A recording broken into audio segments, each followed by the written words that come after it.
Welcome to the Association 4.0 podcast, your association's no-fluff playbook to navigating and thriving in Industry 4.0 or the digital marketplace. Each week, we bring expert insights to help you and your association stay ahead of the curve. Hello, my name is Amy Williams. I'm a senior consultant with .org Source. I'm standing in today for Sherry Budziak, the host of Association 4.0 podcast, co-founder of Org Community, and founder and CEO of .org Source, a consultancy to associations. Today, our guest is Dr. Cathy Lada. Cathy is a social enterprise and marketing expert who has spent her career working in the association and nonprofit space. Cathy also was an instructor at the University of Pittsburgh, where she taught advertising, strategy, operations, ethics, business communications, and introduction to business. Welcome, Cathy, and thanks for joining me. Hi, Amy. Thanks. I'm glad to be here. So I'm excited about today's topic because you are a social enterprise expert. And with social enterprise growing in popularity, especially since COVID, this is a topic that I think will be of great interest to our listeners. We all know that diversifying revenue streams is important for any organization, but it's particularly important for associations because so many rely heavily on dues, making any volatility in the marketplace detrimental to the financial health of the organization. Can you explain to listeners what social enterprise is and how it's different from diversifying revenue? Yeah, absolutely. It's a little bit of a complex question, so bear with me. I'm going to give an answer that might seem a little bit long, but I promise I am going somewhere with it. It's a great question. I spent about 2 years trying to answer that question about what social enterprise is and how it relates to nonprofits as I wrote my doctoral dissertation on scaling social enterprise several years ago. First and foremost, there's no sort of widely accepted definition of what a social entrepreneur is or what a social enterprise is, but there are some commonalities among the different definitions. There are dozens floating out there. I subscribe to the definition that one of the founders of social enterprise, Gregory Dees, proposed in his book, which is very interesting for your readers or listeners if they want to check it out. It's called The Enterprising Nonprofit. So his definition goes along like these lines. So social entrepreneurs, unlike business entrepreneurs or nonprofit leaders, seek to create social value by pursuing opportunities that serve a social mission. So like business entrepreneurs, social entrepreneurs act boldly without being limited to the resources that are currently in hand. They engage in a process of continual innovation and adaptation and learning. And I'll give a bunch of examples later, so don't worry about that. Social entrepreneurs have a heightened sense of accountability towards their constituents served and the outcomes achieved. So a lot of what they do has to be very transparent and open to the public, unlike the business entrepreneur. Some nonprofits do act like social entrepreneurs, but most do not. They offer a blend of social sector, nonprofit mindset, and a business mindset. So the example that comes to mind right away is the Nature Conservancy, which is headquartered in Arlington, Virginia. They're a social enterprise and a nonprofit social enterprise at that. There's different types of social enterprise that preserves tracts of land, nature for posterity. It's the largest system of private sanctuaries in the world, and they have like $4 to $5 or $6 billion in assets at this point. But the social entrepreneurial aspect is that it created a for-profit entity called the Eastern Shore Sustainable Development Corporation to generate profits and jobs while serving the social mission to protect our environment. It also created a partnership with this large lumber company to put into practice sustainable harvesting techniques. And so big goals that they were going for. Now, they could have acted like a standard nonprofit when it came to finding revenue for its bold mission. If it had, it likely would have pursued more grant funding or building up its membership program that it has, or having special events or educational programs. Some nonprofits sell merchandise to help make ends meet. Those are all noble pursuits and tried and true ways for most nonprofits to make money to support their mission. But what makes the Nature Conservancy socially entrepreneurial is its unique approach to making a profit in service of its mission. Investors put up millions of dollars to help launch this for-profit arm. And again, they are now a $6 billion company.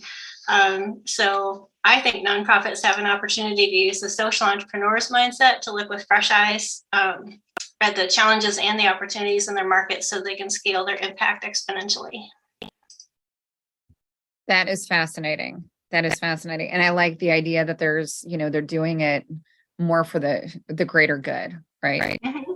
So why is it important to align social enterprise activities to an organization's mission and strategic goals? Sure. So one of the things about being a social entrepreneur or a socially entrepreneurial organization is that it's a mindset. It's not a program, right? It's not like something that you do. It's who you are. And the definition of what a social enterprise is helps shed light on this. Remember, it's using business and social sector tools to solve social problems. So any activity outside of those parameters, outside of mission and strategic goals, is a waste of resources. Put another way, social enterprises often operate under a specific theory of change. So a theory of change is a series of planned activities that get you to a social goal as to how and the why of that desired change. So you first imagine the ultimate goal. So in the case of Kaboom or Share Our Strength, both those organizations have the ultimate goal to end childhood obesity. That's their mission. That's their strategic goal. So they work backward from there and look at the context and the ecosystem of players that are needed to work together to enact that change, the changes needed to achieve an end to childhood obesity. And that's what you do. So it's not necessarily a matter of aligning your social enterprise activities to an organization's mission and strategic goals. You literally are your mission and strategic goals. I don't know if that makes sense. It does. It does. I think that makes a lot of sense to align those activities and it not being a program, it being a strategic initiative for the organization. What advice do you have for executives who are new to social enterprise? Let's see. Well, wow, there's a lot to to do that. I think I would focus on a model that I learned when I was working on my dissertation on social enterprise, scaling social enterprise. I looked at a lot of different models for how to basically enact transformative scale for social enterprise. So solving a big problem like childhood obesity versus just building a playground, which is what Kaboom used to be known for.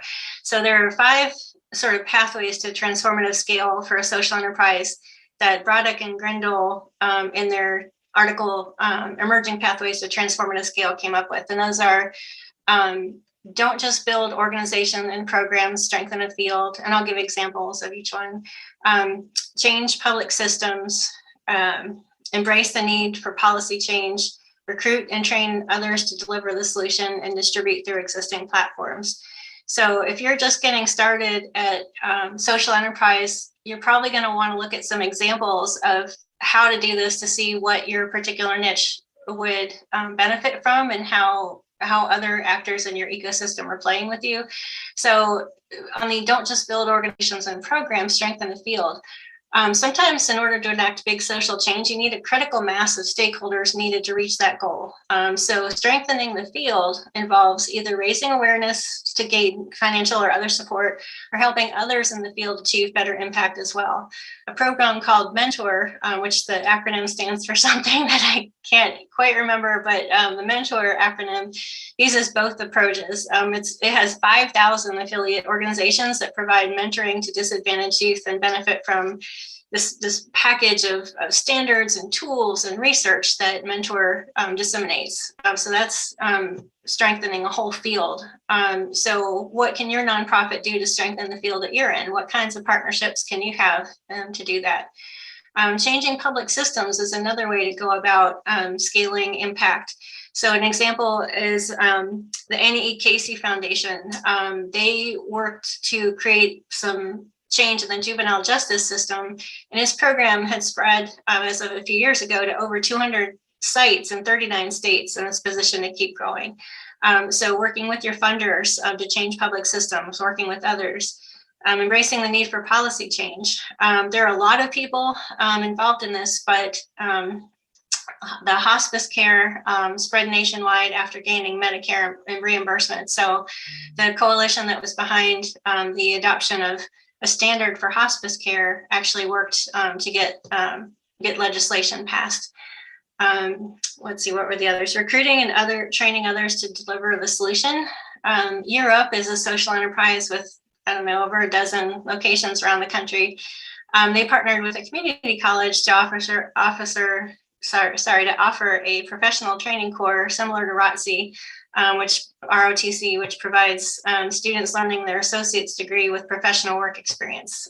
So that's Year Up's model. And then the final one is distributing through existing platforms. So maybe your nonprofit can do something like the YMCA did, which the YMCA partnered with the National Institutes of Health on a program that was addressing diabetes prevention. And the key to scaling theirs was the key to scaling that whole program was the fact that 60% of Americans live within 3 miles of a YMCA.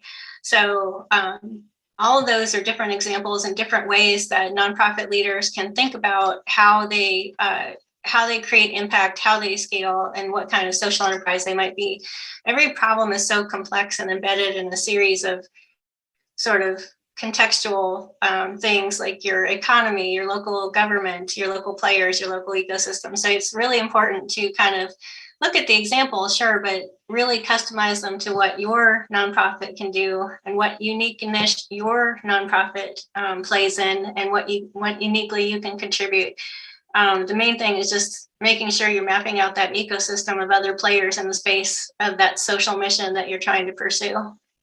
I like that approach. And I like how you mentioned that the organizations can partner together toward the same opportunity, because I think for smaller associations who may not have the resources, that's going to be vital. That'll be really important to have that sort of. Yeah, exactly. So for those who may be selling a new program to their executives or their board, a program that may require some financial resources, what advice do you have? Well, first, I would say that social enterprise is not really a program that you can sell. It's really a mindset and a shift in the very way that you do business and try to solve social problems. And if you're going to explore social enterprise as a mindset to your nonprofit and diversifying your revenue stream while achieving big, bold impact, you have to do your homework first. I've given a couple examples and places to find inspiration and guidance, and I can certainly give you some more. And I would look to case examples and more to find advocates. What a lot of social enterprises like Kaboom and Share Our Strength and Rediff and Acumen and all these have found is that a really big, bold goal provides the inspiration that generates motivation, resources, and a new sense of what's possible.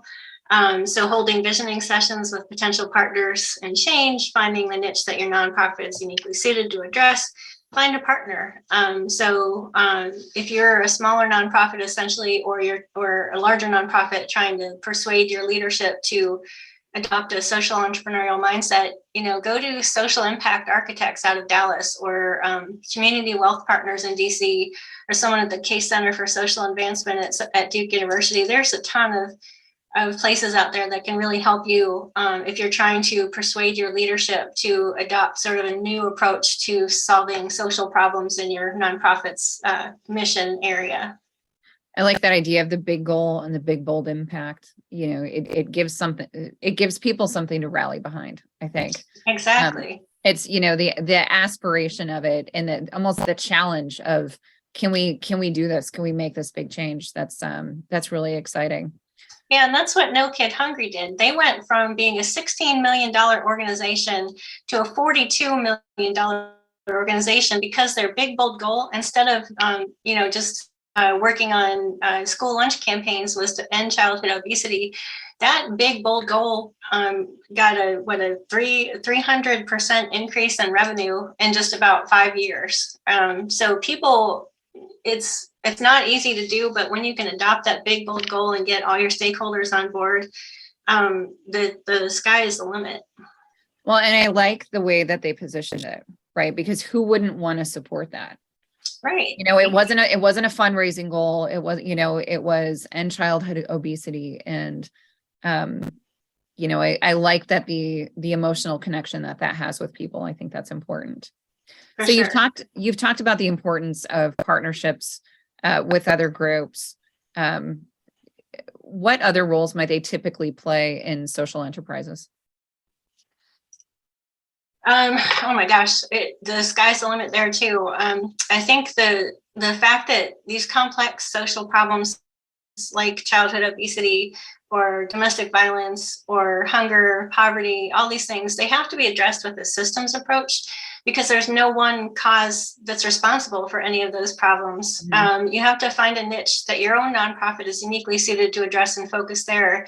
So I see a lot of nonprofits either join a coalition or build one. Kaboom, who I mentioned earlier, who also focuses on childhood obesity, found a group of play-focused national nonprofits who alone didn't have the resources to strive for that long-term social change, but together they do, for example. So, and I mentioned a couple others. The YMCA partnered with the National Institutes of Health on their diabetes management program, and I gave a couple other examples as well. Really, partnerships are kind of the way to go when it comes to social enterprises, and a lot of nonprofits do partner with others and are part of coalitions as well. I'm not saying that they're not. It's just that is definitely one of the more critical tools in the social entrepreneurs playbook is to form partnerships with other groups, other stakeholders, funders. I could see where that would be really important, especially on the advocacy front. So how might associations go about identifying an appropriate partner and making sure that their partnerships are aligned properly? So this is where you really need to do your homework. You need to basically do a survey of the ecosystem of players. And by survey, I don't mean necessarily writing a bunch of questions and sending them out.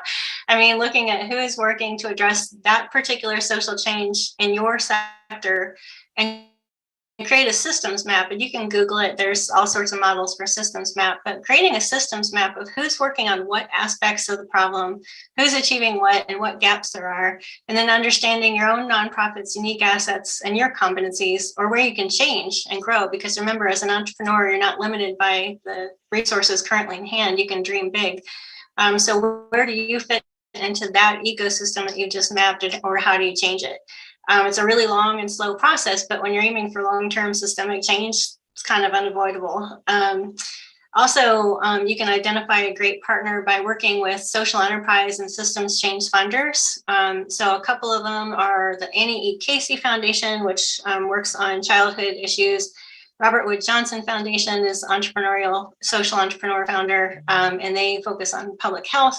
The Ford Foundation, the Skoll Foundation, Omidyar Network, and a bunch of others to identify a lot of partners. If you work with your funder, a lot of time that funder has a lot of really deep insights into potential partners in your ecosystem. And so you can really kind of leapfrog ahead and skip over some of the early due diligence kind of work because the funder has done it for you. So I would definitely investigate and try to work with the funders on that as well. So create a systems map and work with your funders.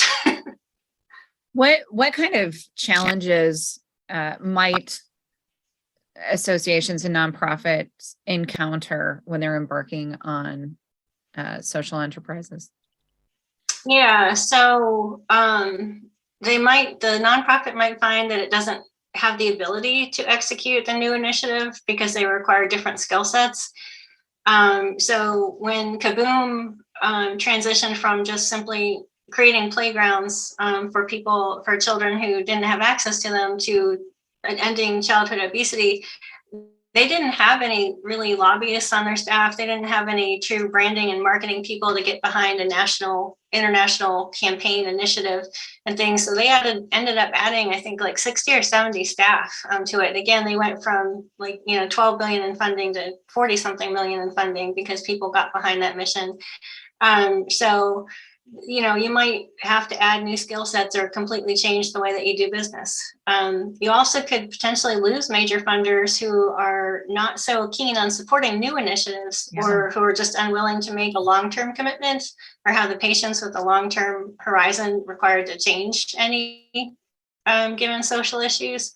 And in fact, a lot of initiatives fizzle out before even a fraction of what they're capable of is completed. Adopting a social enterprise mindset is not easy. Changing systems is not easy. But I mean, there's some pretty amazing people in the field. Nobel Prize winner Muhammad Yunus did that with changing the banking system in Bangladesh with the Grameen Bank. Social entrepreneur Bill Strickland in Pittsburgh, PA, did that with the Manchester Bidwell, revolutionizing the way workforce development is done and earning himself a MacArthur Genius Award along the way. Cool. Just because there are challenges doesn't mean you can't surpass them. How do you see social enterprise evolving in the future? A lot more and more, I think the line between social enterprise and nonprofits is blurring. Social enterprise kind of was born from the nonprofit sector and movement. And the line between business and social enterprise is kind of blurring. There's a nonprofit called B Labs, and they're spearheading the Benefit Corporation movement, which is social enterprise baked into basically our business articles of incorporation. It's a global movement, and leaders and benefit corporations are in most countries around the world. Social enterprise itself is a global movement as well. And when you have corporate leaders of like Fortune 50 companies, publicly traded companies like Paul Pullman, who is the former CEO of Unilever, advocating for this specific type of change and baking in the social and environmental mission to your business, you know that the movement towards social purpose for business is on its way to going mainstream. I wouldn't say that we're there yet. We're a long way away from that, but there's a lot of pockets of people in different sectors working on making this happen, which is really cool to see. Well, and I think that's important for associations to kind of get going on this sooner rather than later, because they can establish some of those relationships with those larger organizations, which would certainly help with funding. What advice would you give to those association leaders for success? Like, what are the five things that they absolutely should do to ensure that they're successful? Oh my gosh, that's a tough one. Or more. If there's more, let me know. You're the expert. Yeah. The first step, I think, is evaluating your own organization and your appetite for risk and change, because this, as you can tell, is a mindset. It's not a program. So if your board is not on board with this kind of thing, if your stakeholders have no interest in looking at big, bold goals, then don't even bother trying. Plant some seeds along the way to say, hey, we could be working towards ending childhood obesity instead of building this playground over here and this playground over there, and all together we can do this, or that kind of thing. Or we can have this great workforce development program and really change the way that people with disabilities are seen in the workforce. Start planting seeds, but the first and foremost, definitely your own organization's appetite for risk and change. And then secondly, definitely survey the ecosystem and understand your own nonprofit and what your unique strengths are and what you bring to the table, because some nonprofits have really great sort of lobbying experience and things like that, so they can really change a field. They have the ability to, with a coalition, potentially change a field. So other organizations might be much smaller in scope. There's a group of social enterprises that I used to work for as their director of business strategy and impact in Pittsburgh, PA. And those were all very local social enterprises that were very focused on one neighborhood and changing that one neighborhood. Instead of experiencing gentrification, they're experiencing withintrification. There's a group of social enterprises transforming the neighborhood. So you have to understand the scope of your goals, and then really survey the ecosystem of players that are out there, and who's working there, and what your social entrepreneurial mindset might look like. And then you need just the leadership behind it. All of the examples that I've given, there's always been at least one super passionate, hyper connected leader who sees the vision and is able to get people excited about it and get on board with it, because it is for the long haul. A lot of nonprofits, operate from year to year, and what are we going to do next year, or the 5-year strategic plan is going out the window even. So how do you address a big complex problem that's going to take decades? You need to understand where your support is for those issues and how you're going to build and sustain excitement over the long haul, because these are not short-term solutions. So that's kind of where I would start. That's an interesting point, because I think And I could be wrong, but my assumption would be for associations, it might be a little harder because the board chair, if it's a board chair position that rotates every year, Mhm. how do you get that agreement knowing that, a critical seat, a critical participant in those discussions, could be rotating out, may still be part of that effort. Mhm.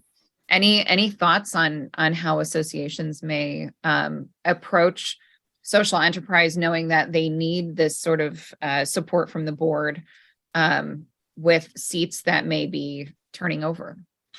Yeah, so they definitely, you hit on a big issue, and that's why a lot of social entrepreneurial programs fail. And that's why a lot of collective impact problems or programs fail. Collective impact being when you have multiple associations or nonprofits or social entrepreneurs working together to solve a problem. And yeah, so it's you're recruiting the right people to be on there. It's adopting basically, a 20-year strategic plan and putting it out there and putting a stake in the ground.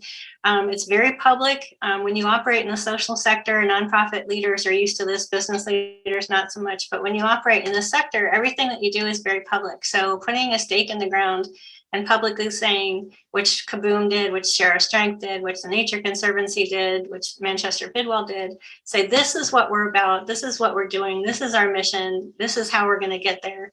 And getting the right people on the bus, so to speak, to make sure that happens is critical. I like that. Who are for association executives who like this idea, who want to learn more, and have the access to the tools and information? Where should they go? Who should they be following on social? What website should they be going to? What are your suggestions? Oh boy. I mentioned a couple of them. So one of them is the Case Center for Advancing Social Enterprise at Duke University. They do a lot of really good work, and they've got a whole impact investing, which is sort of the way a lot of social enterprises are funded, is impact entrepreneurs. These are entrepreneurs who are willing to invest in social entrepreneurship and have that long-term view. It's called patient capital. So the Case Center has a lot of people like that. I would start following funders and personalities in the field, like Jeff Skoll at the Skoll Foundation, Jeff being the first president of eBay. Also, Pierre Omidyar, the Omidyar Network, does a lot of funding of this and talking about how to make this happen. Pierre Omidyar being the founder of eBay, so two eBay guys. Jacqueline Novogratz of Acumen has done some amazing stuff, and is just an incredibly inspirational leader in the field. And then follow some of the funders that I mentioned, like the Annie E. Casey Foundation or the Ford Foundation, because they're talking about what's going on with their portfolio of grantees and like what's working, what's not working, and where they are in the scale of social entrepreneurship, that kind of thing. Also, check out SOCAP Global. It's a global community of social enterprise funders to see what they're funding, and what the trends are there. And then lastly, I would read, and this is what got me hooked on social entrepreneurship and enterprise, and what made me want to write my dissertation, which was 200 pages on this subject, was the Stanford Social Innovation Review. It's a quarterly journal basically written for the social entrepreneur or nonprofit executive who wants to get involved in this. My dissertation was an analysis of 13 years, a content analysis of 13 years worth of issues for it. So you are definitely the expert. You have earned that for sure. I don't know about that. I definitely am learning and trying and growing. There's so much to the field. There's like subsets of the field, like, collective impact and the whole social impact investing movement that I've not barely scratched the surface on. Well, this has been so interesting. Thank you so much for your time. Do you have any closing thoughts or suggestions for association executives? Yeah, I think, give it a try, read more about what social entrepreneurship is and does, because I think many more nonprofits could really work together to take on these big, bold challenges and really solve our social problems. We've had the nonprofit system around for hundreds and hundreds of years, but these big, huge, complex, wicked problems exist still, like hunger and poverty and domestic violence and like all these multifaceted, complex problems. How are we going to solve them? I think social enterprise offers a new mindset for how to do that. And I would love it if more nonprofit executives kind of dip their toe in the water and start by reading a couple of issues of Stanford Social Innovation Review and see what else is possible. I think that's great advice. Thank you so much for your time. We appreciate it. And thank you, everybody. Thank you. I enjoyed it. Absolutely. Thank you, everybody, for tuning in.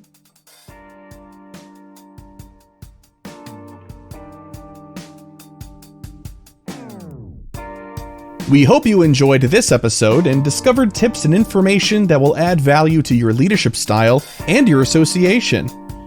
.org Source specializes in positioning teams for success with solutions for technology, strategy, and marketing. Please contact us at info@orgsource.com or visit www.orgsource.com to find out how to keep your organization on track to Association 4.0.